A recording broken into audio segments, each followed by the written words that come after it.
সেই কিতাব থেকে আজকে কথা হবে। কারণ এই কিতাব যে মানুষটা তেলাওয়াত করবে, এই কিতাব অনুযায়ী যে মানুষটা আমল করবে, আমল করার কারণে রব্বুল আলামিন কিয়ামতের ময়দানে তাকে মাফ করে দিয়ে জান্নাতে প্রবেশ করায় দিবেন। আজকে আপনি ইসলামের ইতিহাসের দিকে তাকান। যেই মানুষগুলা ইসলাম গ্রহণের পূর্বে ইসলামের বিরোধিতা করত, আবার নবীজির বিরোধিতা করত, এমনকি আমার নবীজিকে মারার পর্যন্ত তারা ষড়যন্ত্র করত, এমন একজন সাহাবী ছিল, তার নাম ছিল হযরত ওমর রাদিয়াল্লাহু তাআলা আনহু। ইসলাম গ্রহণের পূর্বে আমার নবীজিকে হত্যা করার চেষ্টা করেছিল। আবু জেহেলের ডান হাত ছিল। আবু জেহেল যে অর্ডার করত, ওই অর্ডার নিয়া ওমর রাদিয়াল্লাহু তাআলা আনহু সব সময় চলাফেরা করতেন। আমার ভাইরা, আবু জেহেল যদি বলতো অমুক মানুষকে হত্যা করতে হবে, ও ওমর গিয়ে তাকে হত্যা করত। আবু জেহেল যদি বলতো অমুক মানুষের বাড়িতে আক্রমণ করতে হবে, হামলা করতে হবে, মামলা করতে হবে, ওমর সেই কাজটি করত। কিন্তু সে ওমর ফারুক রাদিয়াল্লাহু তাআলা আনহু কোরআনের সংস্পর্শে আসার কারণে কোরআন ওমরকে হেদায়েত দিয়েছেন। সুবহানাল্লাহ। যে ওমর ইসলাম গ্রহণের পূর্বে সন্ত্রাসী ছিল, সেই ওমরটা ইসলাম গ্রহণের পরে জান্নাতি মানুষ হয়ে গেল। আল্লাহু আকবার। এই জন্য আজকে আমরা যত বড় সন্ত্রাসী হই না কেন, যত বড় আমরা মানুষ খারাপ মানুষ হই না কেন, যদি আমরা কোরআনের কাছে আসতে পারি, এ কোরআন আমাদেরকে জান্নাতে পৌঁছায়া দিবে। এজন্য আমাদেরকে খাঁটি ইমানদার হতে হবে, খাঁটি মুমিন বান্দা হতে হবে। কোরআন হুদাল লিল মুত্তাকিন, মুত্তাকিদের জন্য হেদায়েতের একটি কিতাব। কিন্তু হেদায়েতের মন থাকতে হবে। হেদায়েতের যদি মন না থাকে, সারাটা জীবন আপনি কোরআন পড়বেন, কোরআন আপনাকে হেদায়েত দিতে পারবে না। সারাটা জীবন আপনি কোরআনের মাহফিলে আসবেন, এরপরেও আপনার হেদায়েতের মন যদি না থাকে, লাভ হবে না। ইসলামের ইতিহাসের দিকে তাকান। আমার ভাইরা, যাদের হেদায়েতের মন ছিল, তারা শুধু কোরআন শোনা মাত্র হেদায়েত গ্রহণ করে নিয়েছেন। আর যাদের হেদায়েতের মন ছিল না, আমার নবীজি তাদেরকে বারবার কোরআনের দাওয়াত দিয়েছেন, এরপরেও দাওয়াত কবুল করেন নাই। আপনি এইদিকে তাকায় দেখেন, আবু জেহেলের কাছে আমার নবীজি 500 বার কোরআনের দাওয়াত দিয়েছেন, ইসলামের দাওয়াত দিয়েছেন, এরপরেও আবু জেহেলের মন হেদায়েতের ছিল না, যার কারণে আবু জেহেল কিন্তু হেদায়েত গ্রহণ করতে পারে নাই। পক্ষান্তরে আমার ভাইয়েরা, হযরত ওমর তার হেদায়েতের মন ছিল, যার কারণে আমার নবীজিকে হত্যা করার জন্য যাবেন, কিন্তু তার পূর্ব মুহূর্তে একজন মানুষ তাকে আটকায় দিল। দেওয়ার পরে বলল যে, তুমি কার কাল্লা নেওয়ার জন্য যাও? বলে, আমি মুহাম্মদের কাল্লাটা দ্বিখণ্ডিত করে ফেলব। তার কারণ হলো, আমাদের বাপ দাদার ধর্মে মুহাম্মদ লাল কালি দিয়েছে, আমাদের বাপ দাদার ধর্মকে মুহাম্মদ অপমানিত লাঞ্ছিত করেছে, সুতরাং আমরা মুহাম্মদকে দুনিয়া থেকে বিদায় করে দিতে চাই। এই কথাটা যখন বললেন, ওই ব্যক্তিটা ডাক দিয়ে বললেন, মুহাম্মদের মাথা নেওয়ার আগে তোমার বাড়িতে তুমি খোঁজ নিয়ে দেখো, সেই মুহাম্মদের প্রেমেই তো তোমার বোন আর তোমার ভগ্নিপতি পাগল হয়ে গেছে। সুবহানাল্লাহ বলতে পারেন নাই? যেই না এই কথা বললেন, এইবার হযরত ওমর ফারুক রাদিয়াল্লাহু তাআলা আনহু করলেন কি, এইবার বাড়িতে চলে গেলেন। যাওয়ার পরে দরজাতে একটা নক করেছে। এমন সময় নক করার সাথে সাথে তার যে ভগ্নিপতি ছিল, সে আস্তে করে লুকায় গিয়েছে। বোনটা এবার দরজাটা খুলে দিয়েছে। দেওয়ার পরে বোনের আমার ভাইরা হাতের উপরে আঘাত করেছে, মৃদু আঘাত করলেন, আর ডাক দিয়ে বললেন, ও বোন, আমি শুনতে পেলাম তুমি নাকি মুহাম্মদের কালেমা গ্রহণ করে নিয়েছো, তুমি নাকি ইসলাম ধর্ম গ্রহণ করে নিয়েছো, কালেমা গ্রহণ করে মুসলমান হয়ে গেছো, কথাটা সত্য না মিথ্যা? এইবার বোন ডাক দিয়ে বলেন, ভাই, আপনি যা শুনেছেন সত্য কথা শুনেছেন, আমি তো এতদিন ভুল পথে ছিলাম, আজকে কালেমা পড়ে আমি সঠিক পথে এসেছি, সুতরাং আমি আর ভুল পথে থাকতে চাই না, আমি জান্নাতি পথে এসেছি। ভাই আমার, যদি এটা তুমি যদি তোমার চোখে যদি খারাপ লাগে, আমার করার কিচ্ছু নাই। যেই না এই কথা বলেছে বোনটাকে একটু আঘাত করলেন, মারলেন। মারার পরে বোনের চোখ দিয়ে দর দর করে পানি পড়া শুরু করেছে। এইবার ভাই হিসাবে ভাইয়ের অন্তরের ভিতরে একটু আঘাত লেগেছে, ভাইয়ের কলিজার ভিতরে একটু দয়া মায়া শুরু হয়েছে। এইবার ভাই ডাক দিয়ে বলেন, বোন, এই যে আমি তোমার হাতে একটি জিনিস দেখতে পাচ্ছি, একটি বই দেখতে পাচ্ছি, এই বইটা কি স্পর্শ করা যাবে? বললেন, না না ভাই, এটা তো স্পর্শ করা যাবে না, কারণ এই মুহূর্তে তুমি অপবিত্র। অপবিত্র অবস্থা এই কিতাব কখনো স্পর্শ করা যাবে না। সুতরাং তুমি যদি এইটা স্পর্শ করতে চাও, যাও গিয়ে একটু গোসল করে এসো, পবিত্র হয়ে এসো। সুবহানাল্লাহ। ওমর রাদিয়াল্লাহু তাআলা এবার গোসল করলেন, পবিত্র হলেন। হওয়ার পরে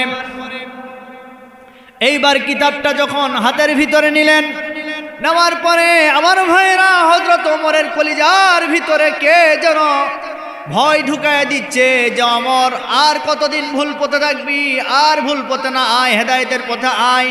আচ্ছা বলেন তো, ওমরের কলিজার ভিতরে যেই মানুষটা যিনি ভয় ঢুকায় দিচ্ছেন, তেনার নাম কি?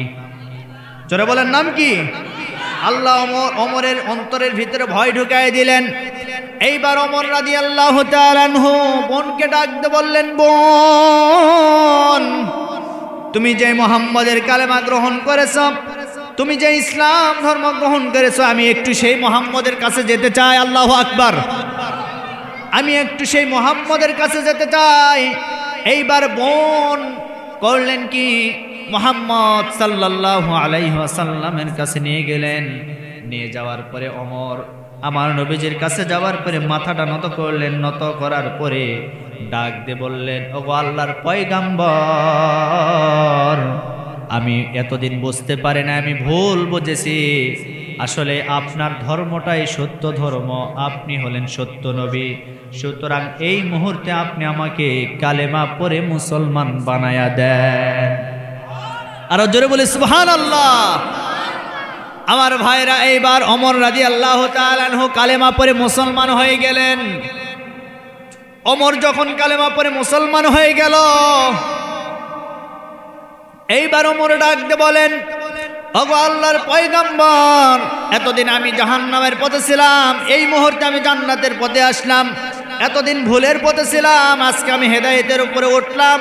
সুতরাং আমি আপনাকে বলতে চাই, আপনি একটু বলেন তো, যে কালেমাটা আমি গ্রহণ করেছি, এই কালেমা সত্য কালেমা না মিথ্যা কালেমা? আমার নবীজি বললেন, অবশ্যই এটি একটি সত্য কালেমের মধ্যে কোনো সন্দেহ নাই। তখন ওমর রাদিয়াল্লাহু তাআলা আনহু বললেন, ওগো আল্লাহর পয়গম্বর, যেহেতু সত্য কালেমা গ্রহণ করেছি, আর আমরা গোপনে গোপনে থাকতে চাই না, আমরা এটা একটু প্রচার করতে চাই ব্যাপকভাবে। এইবার আমার নবীজি ওমরকে ডাক দিয়ে বলেন, ওমর, না না না, মক্কার জমিনে এখন প্রচার করার মতো পরিবেশ নাই। কারণ এখন মক্কার প্রধানমন্ত্রীর নাম হলো আবু জেহেল। ওই আবু জেহেল যদি জানতে পারে, আমাদের উপরে জুলুম নির্যাতন করবে, আমাদেরকে রক্তাক্ত করবে, মেরে ফেলবে।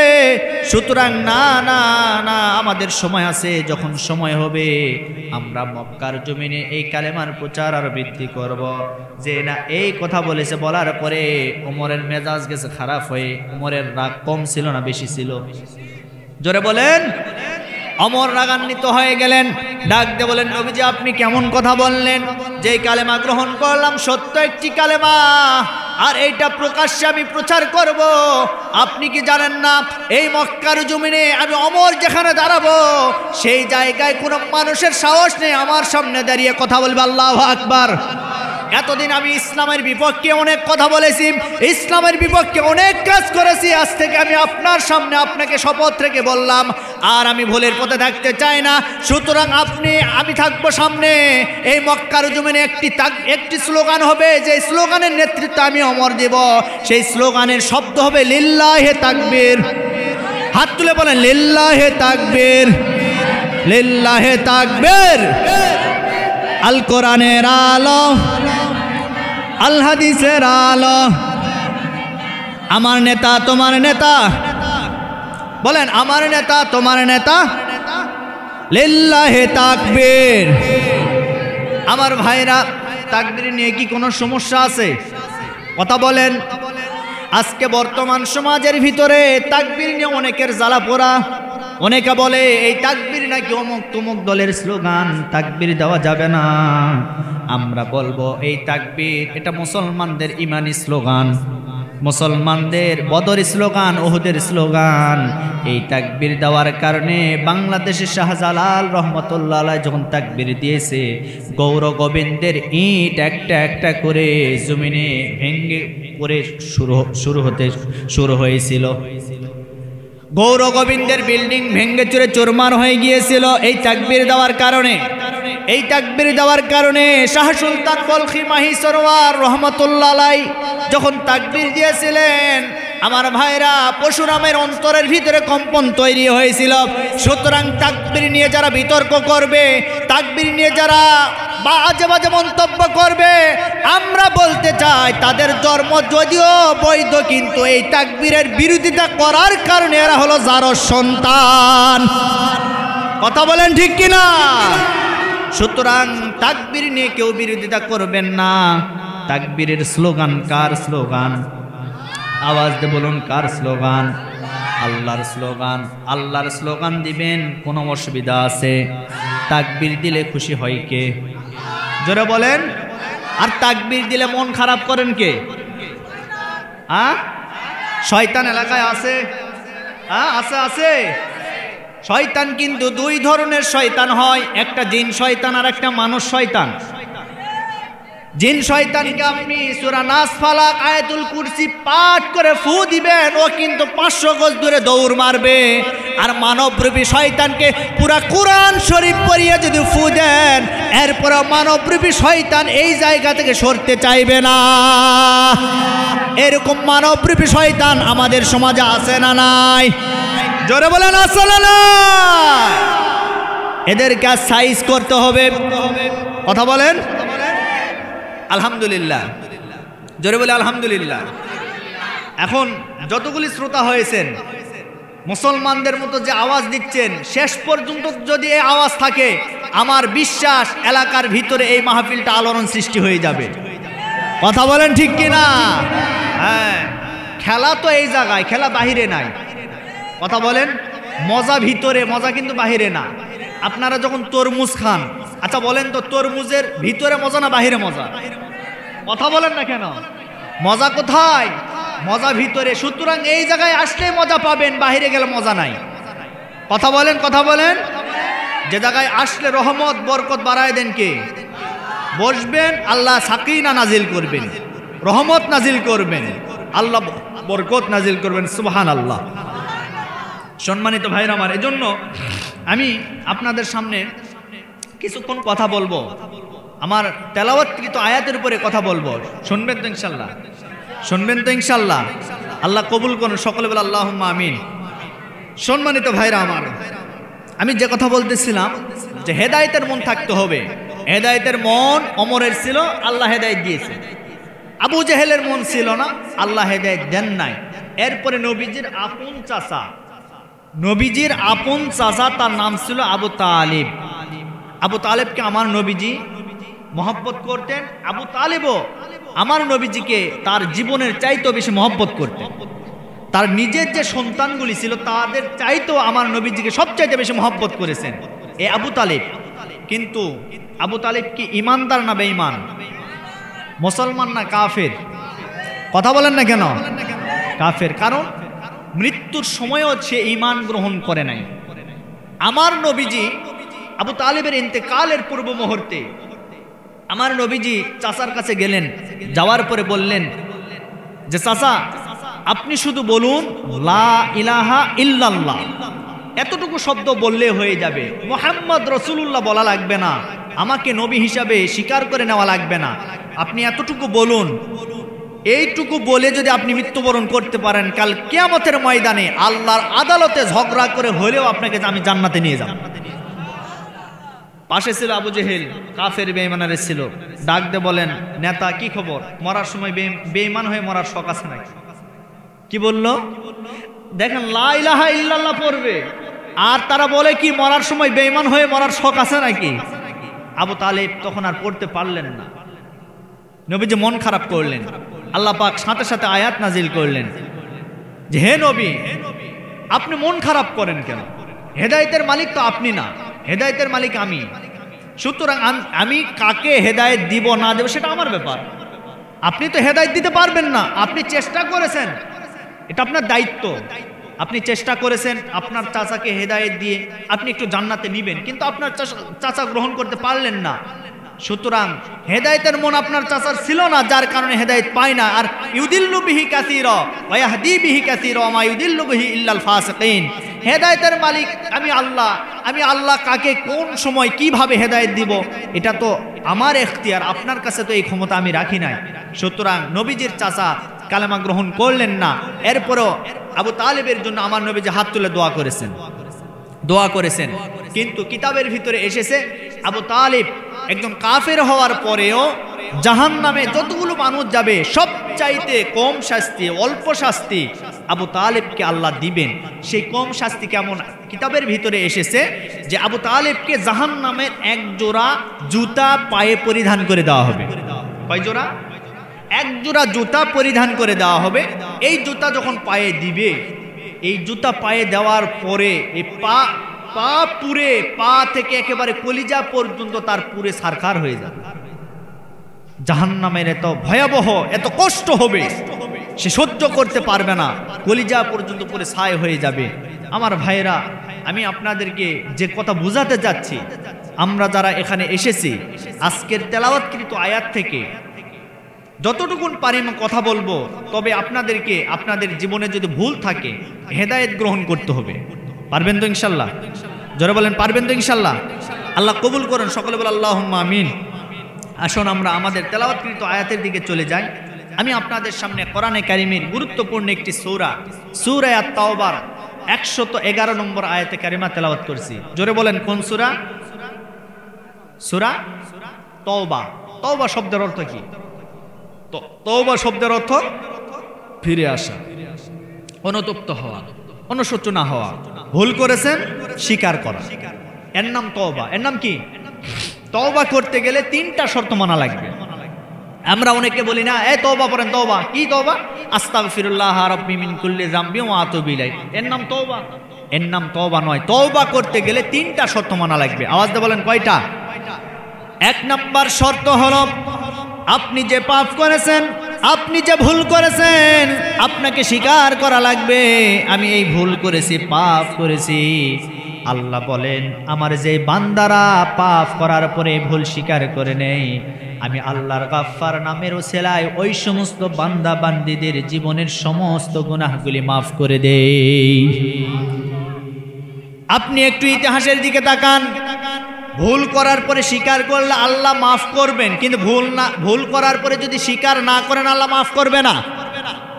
জান্নাতের ভিতরে হযরত আদম আলাইহিস সালাতু ওয়াস সালামকে তৈরি করার পরে আল্লাহ রাব্বুল আলামিন যখন বলেছিল ও আজাজিল একটু সিজদা কর, এই শয়তানের নাম কিন্তু ছিল আজাজিল, আল্লাহ বললেন একটু সিজদা কর, তখন কিন্তু আজাজিল উত্তর দিয়েছিল আমি সিজদা করতে পারবো না। আল্লাহ বললেন কেন তুই সিজদা করবি না? ওই মুহূর্তে শয়তান বলেছিল ক্বালা মা মানাআকা আল্লা তাসজুদা ইয আমারতুক ক্বালা আনা খায়রুম মিনহু খালাকতানি মিন নারিন ওয়া খালাকতাহু মিন তিন। জোরে বলে আল্লাহু আকবার। সেই দিন যদি শয়তান বলতো আল্লাহ আমি ভুল করছি, আপনি সেজদা করতে বললেন, আমি সেজদা করলাম না, আমি ভুল করলাম, এই কথা যদি বলতো আল্লাহ শয়তানকে মাফ করে দিত। কিন্তু সে ভুল করার পর আবার আর্গুমেন্ট পেশ করলেন আমি কেন সেজদা করব, আমি কেন সেজদা করব, কারণ আমি তো আদমের চাইতে শ্রেষ্ঠ। আদমকে আপনি তৈরি করলেন মাটি দ্বারা, আর আমাকে আপনি তৈরি করেছেন আগুন দ্বারা।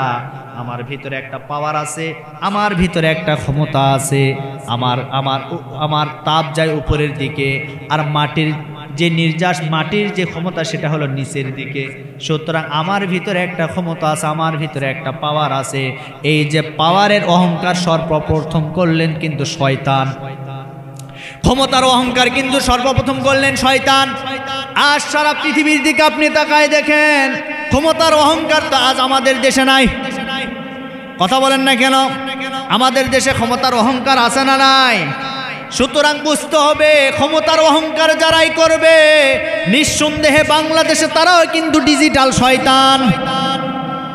কথা বলেন ঠিক কিনা? আমার ভাইরা, ক্ষমতার অহংকার করা যাবে না, ক্ষমতার অহংকার করবেন না আমার প্রিয় বন্ধুগণ। এজন্য তওবা করতে গেলে 1 নাম্বার শর্ত হলো আপনি ভুল করেছেন, আপনাকে স্বীকার করে নিতে হবে। তওবার 2 নাম্বার শর্ত হলো আপনি যে পাপ করেছেন আপনার পাপটা আপনাকে অনুতপ্ত হতে হবে, অনুতপ্ত হতে হবে, নম্র হতে হবে, ভদ্র হতে হবে। 3 নাম্বার যে শর্ত সেটি হলো আপনি যে ভুলটা করেছেন, যে পাপ করেছেন, যে অন্যায় কাজ করেছেন, পরবর্তীতে আপনাকে নিয়ত করতে হবে আল্লাহ যতদিন বাঁচব ওই পাপ আমি আর কোনোদিন করব না। এই 3টা শর্ত মেনে যদি কোনো বান্দা এবং বান্দিরা আল্লাহর কাছে খাঁটি নিয়তে খাঁটি দিলে যদি তওবা করতে পারে, আল্লাহ বলেন ওই বান্দা ওই বান্দিদের জীবনের সমস্ত গুনাহগুলি আমি আল্লাহ মাফ করে দিব। আরো জোরে বলি সুবহানাল্লাহ। আল্লাহর দয়া আছে না নাই? জোরে বলেন আল্লাহর দয়া আছে না নাই? আল্লাহর যদি দয়া না থাকতো আজকে আমরা দুনিয়াতে কেউ বাঁচতে পারতাম না। আল্লাহর দয়া যদি না থাকতো আমরা কেউ দুনিয়াতে 5 মিনিটও নিঃশ্বাস নিতে পারতাম না। আল্লাহর দয়া আছে দেখে আজকে আমরা আল্লাহর দেওয়া অক্সিজেন গ্রহণ করতেছি বিনা পয়সায়। আপনি হাসপাতালে যান, যাওয়ার পরে আপনার অক্সিজেন 1 ঘন্টা নিতে গেলে হাজার হাজার টাকার প্রয়োজন হয়, কিন্তু রব্বুল আলামিন দয়ার কারণে আমাদেরকে প্রত্যেকটা সেকেন্ড, প্রত্যেকটা মিনিট, প্রত্যেকটা ঘন্টায় বিনা পয়সায় অক্সিজেন দান করছেন। এটা আল্লাহর দয়া। এরপরে আর একটি দয়া হলো আপনারা যখন গাড়ি দেখবেন, গাড়ি যখন চলে রোডের উপরে, এই গাড়ি চলার সময় আপনি দেখবেন গাড়ির চাকা থাকে কি থাকে না? এই চাকা থাকে। এই চাকা চলতে চলতে 6 মাস বছর পরে এই চাকাটা পাতলা হয়ে যায়, পুরাতন হয়ে যায়, আর চলার মতো উপযোগী হয় না। 6 মাস পরে, 1 বছর পরে আবার এই চাকাটা পাল্টাতে হয়। তার মানে ওই চাকা পাল্টাইতে গেলে আবার টাকার প্রয়োজন হয়। কিন্তু আল্লাহর এমন দয়া আমাদের উপরে আছে যে দয়ার কারণে আল্লাহ পাক রব্বুল আলামিন আমাদেরকে এমন একটা চাকা ফিট করে দিয়েছেন, যেদিন থেকে হাঁটা শুরু করেছি মৃত্যু পর্যন্ত কোনোদিন আমাদের এই চাকার কোনো ক্ষয় নাই, কোনো লয় নাই। আল্লাহ আমাদের কাছ থেকে এর বিনিময়ে 2টা টাকা পয়সা আমাদের কাছে চাই নাই। কথা বলেন ঠিক কিনা? আপনার পায়ে হাত দিয়ে দেখেন তো চামড়াটা কেমন মোটা না? আপনি হাঁটাহাঁটি করেন, কোনোদিন তো ক্ষয় যায় না। আল্লাহ তো এর বিনিময়ে বলে না বান্দা 6 মাস 1 বছর পর পর আমাকে এটা টাকা দিতে হবে, আল্লাহ বলে নাই। সুতরাং আল্লাহর যে কত দয়া, কত মায়া, অনেক মায়া, যার কারণে আজকে আমরা এই পর্যন্ত আসছি। কথা বলেন। এজন্য এই দয়া নিয়ে আমাদেরকে থাকতে হবে। আল্লাহ কবুল করেন, সকলে বলে আল্লাহুম্মা আমিন। সম্মানিত ভাইরা আমার, আল্লাহ রাব্বুল আলামিন বলেন ইন্নাল্লাহা আশতারা মিনাল মুমিনিনা আনফুসাহুম ওয়া আমওয়ালাহুম বিআন্না লাহুমুল জান্নাহ ইউকাতিলুনা ফি সাবিলিল্লাহি ফায়াকতুলুনা ওয়া ইউকতালুন وعدا عليه حقا في التوراة والإنجيل والقرآن ومن أوفى بعهده من الله فاستبشروا ببيعكم الذي بايعتم به وذلك هو الفوز العظيم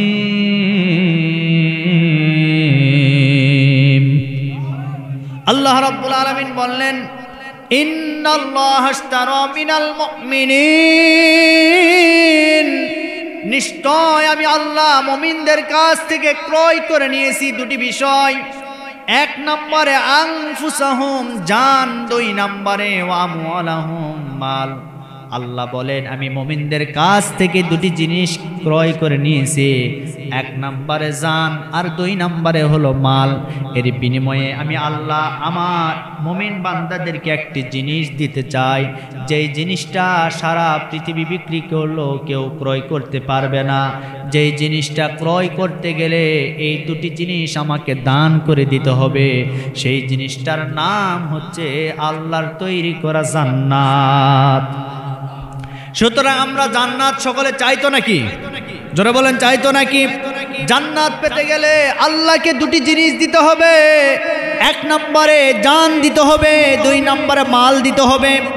এই দুটি জিনিস যদি আমরা দিতে পারি আল্লাহ রাব্বুল আলামিন এর বিনিময়ে আমাদেরকে যে জিনিসটা দান করবেন সেই জিনিসটার নাম কি?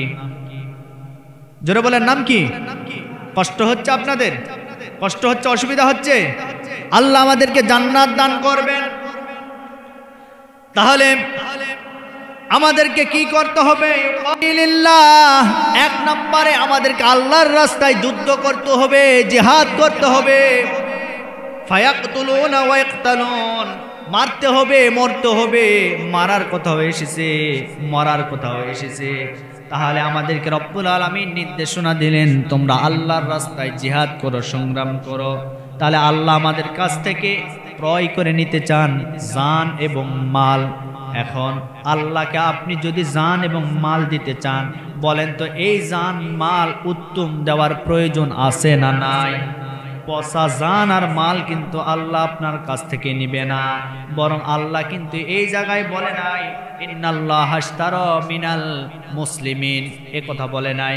কাফের বলে নাই, অন্য কোন জাতির নামে এই জায়গায় বলে নাই। আল্লাহ বলেছেন আমাকে জান এবং মাল দিতে গেলে এক নাম্বার যেই শর্ত গ্রহণ করতে হবে, তোমাদেরকে মুমিন হতে হবে। আল্লাহকে জান মাল দিতে গেলে এক নাম্বার শর্তের নাম কি? মুমিন হতে হবে। এখন মুমিনের সংজ্ঞা কি এবার শোনেন। আল্লাযীনা ইউমিনুনা বিল গায়বি ওয়া ইউকিমুনাস সালাতা ওয়া মিম্মা রাযাকনাহুম ইউনফিকুন। আল্লাহ বলেন মুমিন তো তারাই যারা অদৃশ্যে বিশ্বাস করে, বিল গায়ব যারা অদৃশ্যে বিশ্বাস করে, যারা 2 নম্বরে নামাজ কায়েম করে, 3 নম্বরে যাকাত প্রতিষ্ঠা করে, আর আমি আল্লাহ যে সম্পদ তাদেরকে দিয়েছি আমার রাস্তায় যারা সম্পদ থেকে কিছু ব্যয় করে, তার মানে দান সদকা করে, এই গুণ বিশিষ্ট মানুষকে আল্লাহ রাব্বুল আলামিন বলেছেন মুমিন। আর আল্লাহ এই মুমিনের কাছ থেকে কিন্তু জান এবং মাল ক্রয় করতে চায়। সুতরাং যেমন তেমন মানুষের কাছ থেকে আল্লাহ জান মাল ক্রয় করবেন না। আল্লাহকে জান এবং মাল দিতে গেলে সর্বপ্রথম যেই শর্ত আপনাকে মুমিন হতে হবে, মুমিনের 1 নাম্বার শর্ত হলো মুমিনরা গায়েবের প্রতি বিশ্বাস স্থাপন করবে। গায়েবটা কি? গায়েব না দেখা জিনিসের প্রতি বিশ্বাস। যেমন আমরা কোনোদিন আল্লাহকে দেখি নাই, নবীকে দেখি নাই, জান্নাত দেখি নাই, জাহান্নাম দেখি নাই। দেখেছে নাকি? কেউ কিন্তু দেখি নাই, কিন্তু আমাদের কলিজার ভিতরে বিশ্বাস আছে না নাই? এটার নাম হচ্ছে গায়েবের প্রতি বিশ্বাস স্থাপন করা। এরপরে আল্লাহ বললেন নামাজ আদায় করতে হবে।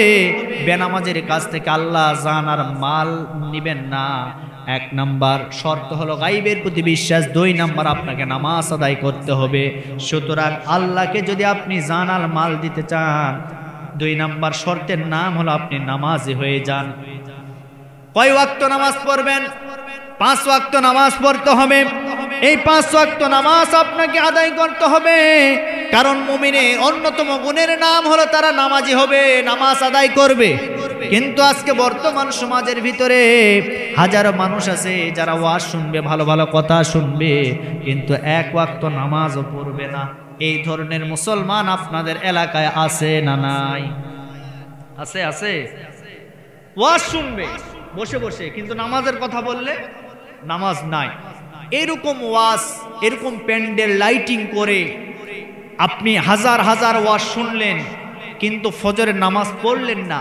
হাজার হাজার ওয়াজ এক পাল্লায় দিবেন, ফজরের 1 রাকাত নামাজ আরেক পাল্লায় দিবেন। এইরকম হাজার হাজার ওয়াজের চাইতে ফজরের 1 রাকাত নামাজের যে পাল্লা ছিল, ওই পাল্লাটা কিন্তু হাজার হাজার গুণে বৃদ্ধি পাবে, ভারী হয়ে যাবে। সুতরাং আগে নামাজ, আগে কি? জোরে বলেন। মুরব্বী বাবাজিরা, যুবক ভাইরা, আপনাদেরকে বলি আমি, নামাজ পড়েন, কয়দিন বাঁচবেন? মরণ এমন একটা সময় চলে আসবে, যে সময় আসবে কিন্তু ওই সময়ে যদি আমরা ভালো হতে চাই আর হতে পারবো না। আজরাইল যখন সামনে আসবে, যদি আপনি বলেন যে আমি ভালো হয়ে গেলাম, আমি নামাজ পড়ব, আর কি সুযোগ দেওয়া হবে? আজরাইল যখন আসবে তখন আর কাউকে সুযোগ দেওয়া হবে না। পৃথিবীতে একটি মাত্র জিনিস মহাসত্য, এটা সবাই স্বীকার করে, সে হোক মুসলিম, হোক হিন্দু, হোক বৌদ্ধ, হোক খ্রিস্টান, যে কোনো ধর্মের মানুষ হোক না কেন, এই একটি জিনিসকে সবাই স্বীকার করে, তার নাম হলো মৃত্যু। তার নাম কি? মৃত্যু। আপনি যে কোনো ধর্মের মানুষকে জিজ্ঞাসা করবেন, তারা সবাই বলবে হ্যাঁ একদিন আমরা সবাই চলে যাব। মুসলমানরা মারা গেলে বলে যে আমরা মারা গেলে আমরা জান্নাতে যাব। হিন্দুদেরকে বললে ওরা বলবে আমরা হলো স্বর্গে যাব। কি কথা বলেন? খ্রিস্টানদেরকে বললে তারাও বলবে যে আমরা আমাদের গডের কাছে যাব। এই ধরনের বিভিন্ন ধর্মের বিভিন্ন মানুষগুলি, তাদেরকে যখন যে এই মৃত্যু সম্পর্কে জিজ্ঞাসা করবেন, সবাই এক বাক্যে বলবে মারা যাব, তবে যাওয়ার সিস্টেমটা আমাদের সকলের আলাদা আলাদা। কিন্তু তাদের যে সিস্টেম, এই সিস্টেমটা তাদেরকে আল্লাহর জান্নাতে নিতে পারবে না, বরং মুসলমানদের যে সিস্টেম, এই সিস্টেমটা আল্লাহর জান্নাতে মুসলমানদেরকে অবশ্য পৌঁছায়। আল্লাহ যেন আমাদের সেই জান্নাত দান করেন, বলে আল্লাহুম্মা আমিন। আরো জোরে বলে আল্লাহুম্মা আমিন। সম্মানিত ভাইরা আমার, আমি যে কথা বলতেছিলাম, জান এবং মাল আমাদের কাছ থেকে আল্লাহ কিনে নিয়েছেন, ক্রয় করে নিয়েছেন। নবী আলাইহিস সালাতু ওয়াস সালামের দিকে তাকান, তারা আল্লাহকে জান দিয়েছে, মালও দিয়েছে। কথা বলেন। সাইয়েদনা আইয়ুব আলাইহিস সালাতু ওয়াস সালাম, তার জীবনীতে দেখলাম তিনি যখন নবুয়ত প্রাপ্ত হয়েছেন, নবী হয়েছিলেন, হওয়ার পরে তার অর্থ সম্পদের কোনো অভাব নাই। হাজার হাজার কোটি কোটি টাকা, বিল্ডিং বাড়ি, রাজপ্রাসাদ, চাকর চাকরানির কোনো অভাব নাই। সে সময় তিনি ছিলেন একজন পয়গাম্বর, একজন নবী। এরপরেও আল্লাহ তাকে পরীক্ষা করেছেন, তার কাছ থেকে জানও নিয়েছেন, মালও নিয়েছেন। সুবহানাল্লাহ কোন। সাইয়েদনা আইয়ুব আলাইহিস সালাতু ওয়াস সালাম কেমন পরীক্ষা দিয়েছেন একটু মনোযোগ সহকারে শুনুন। আল্লাহ রাব্বুল আলামিন তাকে বিভিন্নভাবে পরীক্ষা করেছেন।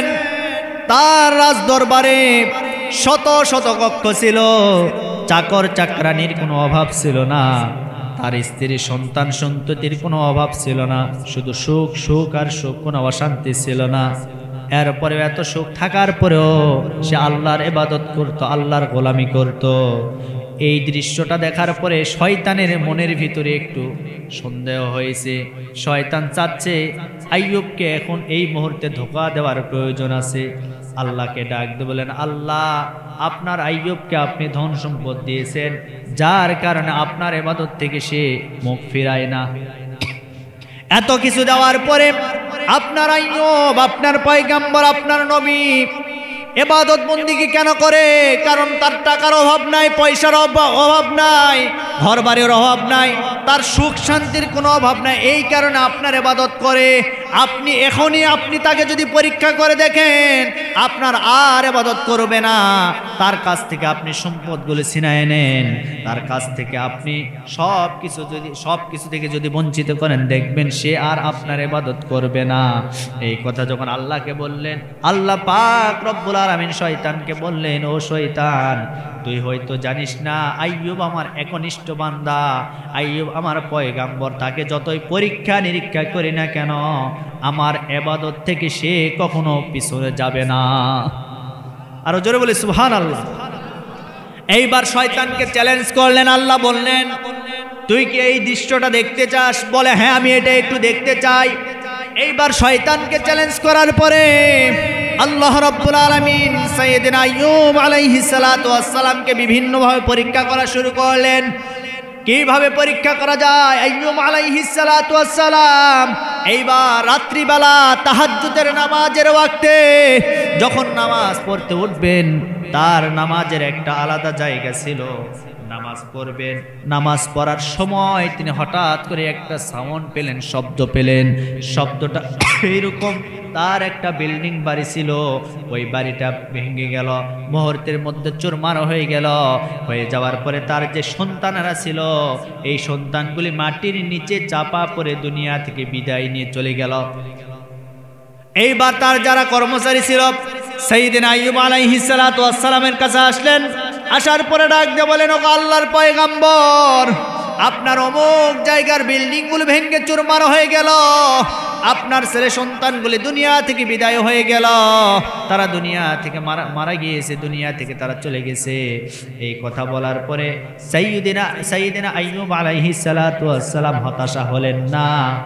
সাইয়েদনা আইয়ুব আলাইহিস সালাতু ওয়াস সালাম চিন্তাগ্রস্ত হলেন না, বরং এই দৃশ্যটা শোনার পরেও তিনি আলহামদুলিল্লাহ বলে উঠলেন। আরো জোরে বলি সুবহানাল্লাহ। আমার ভাই আলহামদুলিল্লাহ বলে উঠলেন। এইবার আবার অন্য জায়গায় তার ফসলের ভিতরে আগুন লাগলো। আগুন লেগে তার ফসলগুলি সব একেবারে চূর্ণ বিচূর্ণ হয়ে গেল, পুরো একেবারে ভস্ম হয়ে গেল। তার যেই কর্মচারীরা ছিল তারা এসে সাইয়েদনা আইয়ুব আলাইহিস সালাতু ওয়াস সালামকে ডাক দিয়ে বলেন, ওগো আল্লাহর পয়গম্বর, আপনার ফসলগুলি আগুন দ্বারা পুড়ে ছারখার হয়ে গেছে। এরপর আইয়ুব আলাইহিস সালাতু ওয়াস সালাম হতাশ হলেন না, বরং তিনি আলহামদুলিল্লাহ বলে আল্লাহর শুকরিয়া আদায় করলেন। এরপরে আবার খবর আসলো, ওগো আল্লাহর পয়গম্বর, আপনার যে পশু ছিল, পশুর পাল ছিল, শত শত পশুর পাল ছিল, এই পালগুলি তো আগুন দ্বারা একেবারে পুরো ভস্ম হয়ে গেল, ধ্বংস হয়ে গেল। আল্লাহর পয়গম্বর আইয়ুব আলাইহিস সালাতু ওয়াস সালাম এরপরেও হতাশা হলেন না, বরং সে আলহামদুলিল্লাহ বলে আল্লাহর শুকরিয়া আদায় করলেন। সে জানাই দিল, যত বড় বিপদ আসুক না কেন, বিপদে আপদে শুকরিয়া আদায় করতে হবে কার? জোরে বলেন কার? কারণ আল্লাহ বলেছেন, আমি আমার ইমানদার বান্দাদেরকে 4টি জিনিস দ্বারা পরীক্ষা করব। 1 নম্বরে ওয়ালা নাবলুওয়ান্নাকুম মিনাল খাউফ, ভয় দ্বারা পরীক্ষা করব, ওয়াল জুই, ক্ষুধা দ্বারা পরীক্ষা করব, ওয়ানাকসিম মিনাল আমওয়ালি ওয়াল আনফুসি ওয়াস সামারাত, এরপরে সম্পদের ক্ষতি দ্বারা পরীক্ষা করব।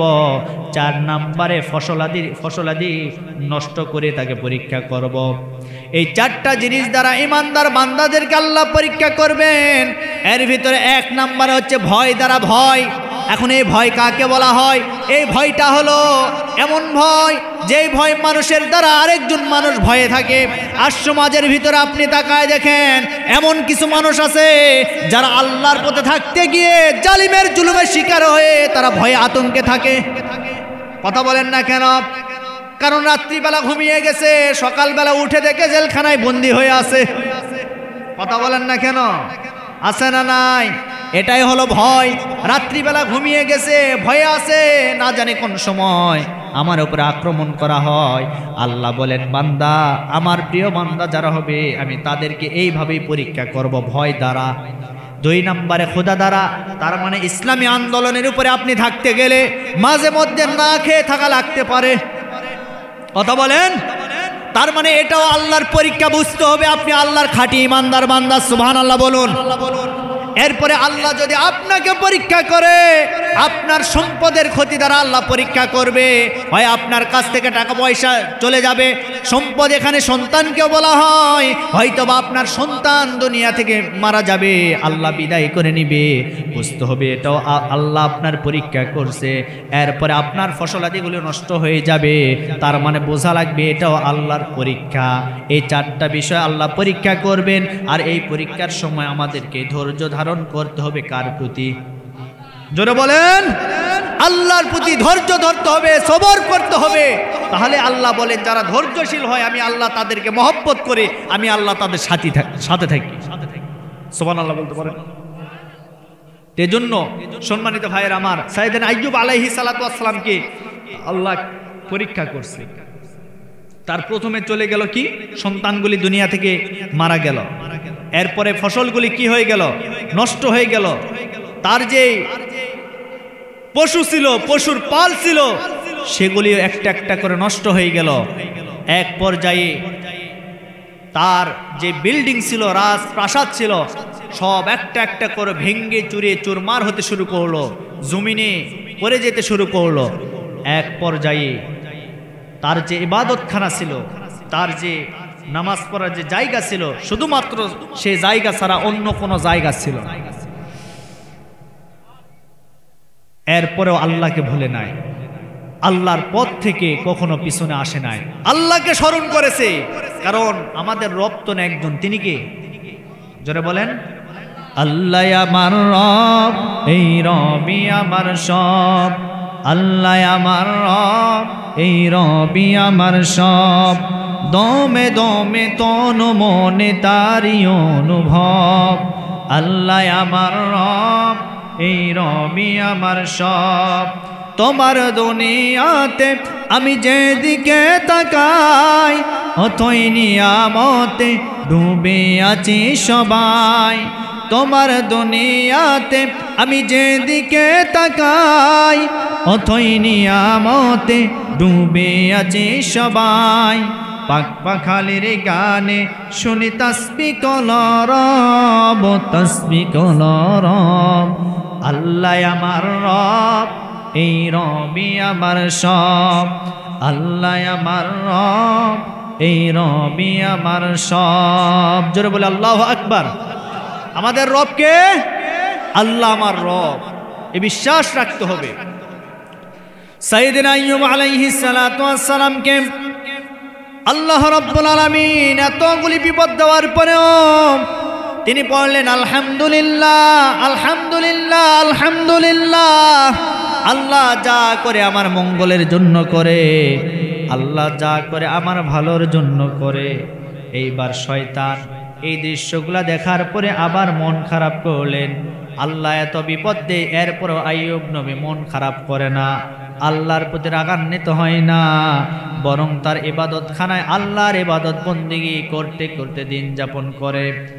এক পর্যায়ে আইয়ুব আলাইহিস সালাতু ওয়াস সালাম তার ঘরের ভিতরে যখন ঘুমন্ত অবস্থায় ছিলেন, ঘুম থেকে জাগ্রত হয়ে তার কাছে সর্বশেষ যে খবরগুলি দেওয়ার জন্য এসেছিল, মানুষের রূপ ধারণ করে তার বিপদের কথা বলার জন্য এসেছিল। এক পর্যায়ে শয়তান যখন মানুষের রূপ ধারণ করে আইয়ুব আলাইহিস সালাতু ওয়াস সালামের কাছে আসলেন, আসার পরে যখন দেখলেন আল্লাহর শুকরিয়া আদায় করতেছিল, এমন সময় তার মুখের ভিতরে একটা শয়তান ফু ঢুকায় দিলেন। এই ফুটা ঢুকায় দেওয়ার সাথে সাথে আইয়ুব আলাইহিস সালাতু ওয়াস সালামের পুরো শরীরে জ্বর উঠে গেল, জ্বর, অসুস্থ হয়ে পড়লেন। এক পর্যায়ে তার শরীরের ভিতরে ফোসকা শুরু হয়ে গেল, ফোসকা শুরু হতে শুরু করলো, কুষ্ঠরোগ হলো। সে এখন চলতেও পারে না, খাইতেও পারে না, উঠতেও পারে না, বসতেও পারে না। তার যে বিবিগুলো ছিল, একটা একটা করে বিবিরা তার কাছ থেকে বিদায় নেওয়া শুরু করলো। সর্বশেষ তার যে বিবি ছিল তার নাম ছিল রহিমা। রহিমা আর স্বামীকে ছেড়ে যেতে পারলেন না। এইদিকে রহিমার সাথে বিবাহ বন্ধনে যখন আবদ্ধ হয়েছিল, তখন আইয়ুব আলাইহিস সালাতু ওয়াস সালামের কিন্তু একাধিক স্ত্রী ছিল। রহিমাকে যখন বিবাহ করেছে আইয়ুব আলাইহিস সালাতু ওয়াস সালাম পয়গম্বর, আবার বাদশা। যারা বাদশা হয় তাদের কিন্তু শখ বিভিন্ন জায়গায় তারা সফরে বের হয়। তো সফরে বের হয়ে গিয়ে রহিমাকে বিবাহ করেছিল। আমার ভাইরা, তিনিও একজন পয়গম্বরের মেয়ে ছিলেন, তার বাবার নাম ছিল ইব্রাহিম, তিনিও একজন পয়গম্বরের মেয়ে ছিলেন। এরপরে এত দুঃখ কষ্ট দুর্দশা তার উপর দিয়ে চলে গেছে, এরপরেও স্বামীকে ছেড়ে সে কখনো বাবার বাড়িতে যায় নাই। সুবহানাল্লাহ। আর বর্তমান সমাজের মেয়েদের কি অবস্থা, সামান্য কোনো অসুবিধা হলে তোর ভাত আমি আর খাবো না, চললাম বাড়িতে। কথা বলেন, তোর ভাত আর আমার খাওয়া লাগবে না, চললাম বাবার বাড়ি। অথচ আগেকার যুগে আমাদের দাদিরা, আমাদের নানিরা যে সময় অনেক কষ্ট ছিল, অনেক দুর্দশা ছিল, তেমন খাবার ছিল না। ঢিকিতে আপনার ওই যে চালগুলি, তারা ধানগুলি ভেঙ্গে ভেঙ্গে চাল বের করতো কি করতো না, চাল বের করতো, কত কষ্ট করতো। আবার এই চালগুলি দেখবেন সিদ্ধ করার জন্য রাত্রি ৩টার দিকে মা বোনেরা জাগ্রত হয়ে যাইতো। আর বর্তমান ডিজিটাল যুগে আর চাল সিদ্ধ করা লাগে না, ওই ঢিকির পারেও যাওয়া লাগে না। এমনকি এখন বর্তমান ডিজিটাল যুগে মা বোনদের আরো কত সুবিধা আপনি দেখবেন। ভাত আর চুলায় রান্না করা লাগে না, রাইস কুকার নিয়ে এসে দিয়েছে। কথা বলেন, রাইস কুকার, এরপর হট কুকার, আরো কত কুকার নেমে গেছে। এখন আবার দেখছি তরকারিও রান্না করা লাগবে না, 2 দিন পরে বলবে মুখেও তুলে দেওয়া লাগবে না, এমনি খাওয়া হয়ে যাবে। কথা বলেন। এই তো বর্তমান আমার বাংলাদেশের অবস্থা, মা বোনদের সুখ এত বেশি হয়ে গেছে আর কাজ করতে চায় না। এত সুখের পরেও 90% পরিবারগুলি আজকে জাহান্নামের আগুনের ভিতরে আছে। পরিবারে কোনো শান্তি নাই, অশান্তি। প্রত্যেকটা পরিবার আপনি খোঁজ নিয়ে দেখেন, স্বামী স্ত্রীর কোনো মিল নাই, স্বামী স্ত্রীর কোনো মিল নাই, সংসারে অশান্তি। কেন? কারণ স্বামী স্ত্রীকে ডোন্ট কেয়ার কিছু মনে করে না, স্ত্রীও স্বামীকে ডোন্ট কেয়ার কিছু মনে করে না। দুজনেই দেখবেন বাহিরে অন্য কোনো পরকীয়া নিয়ে লিপ্ত আছে, স্বামী একদিকে স্ত্রী আরেক দিকে। কারণ বিয়ে করার আগে তো আগে করছেই, বাসর ঘরে গল্পও মারছে, কয় আমি জিতে গেছি, আমি জিতে গেছি। স্ত্রী এখন ডাক দেবে আমি জিতে গেছি কেন? কয় আমার হাফ সেঞ্চুরি হয়ে গেছে। স্বামী বলে তুমি জিতো না, বরং আমি জিতছি, আমার সেঞ্চুরি হয়েছে। দেখছেন? মার হাবা বলে, মার হাবা। এই হলো অবস্থা। বাস্তব না অবাস্তব? বাস্তব কথা, বাস্তব সমাজের চিত্র। এই জন্য বিবি রহিমা স্বামীকে ছেড়ে যান নাই। এত বিপদ, এত দুঃখ দুর্দশা, আইয়ুব আলাইহিস সালাতু ওয়াস সালামের শরীরের ভিতরে ফসকা উঠলো, এরপরেও আল্লাহকে ভুলে গেছে। জোরে বলেন, আল্লাহকে ভুলে নাই, বরং আল্লাহকে ডাক দিয়ে বলেছিলেন, আল্লাহ আল্লাহ হয়তোবা আমার এই রোগ বালাই দেওয়ার কারণ হলো আমি জানি আমাকে তুমি পরীক্ষা করছো, আমি আপনার প্রতি সবর, আপনার প্রতি ধৈর্য ধারণ করলাম। সুবহানাল্লাহ। আমার ভাইয়েরা, সাইয়েদনা আইয়ুব আলাইহিস সালাতু ওয়াস সালামের যেই কথাগুলি বলছিলাম, আল্লাহ পাক রব্বুল আলামিন তার কাছ থেকে জানও নিয়েছেন, মালও নিয়েছেন, এমন বিপদের সম্মুখীন করলেন। এক পর্যায়ে তার কাছ থেকে সমস্ত বিবিরা যখন চলে গেল, তিনজন মানুষ ছিল, একজন সকালবেলা খাবার দিত, আরেকজন বিকালবেলা, আরেকজন সাথী যে ছিল তার নাম ছিল বিবি রহিমা। সুবহানাল্লাহ। কোন সকালবেলা একজন খাবার দিত, বিকালবেলা আরেকজন খাবার দিত। আমার ভাইরা, এই দুইজন খাবার দেওয়ার প্রাককালে একদিন তারা গোপনে গোপনে বসলো। বসার পরে তারা চিন্তা করলো, এত বড় কঠিন রোগ আল্লাহ তাকে দিয়েছেন, আমরা তো কোনোদিন দেখি নাই কোনো মানুষকে রোগ দেওয়ার পরে এতদিন পর্যন্ত তাকে না জানি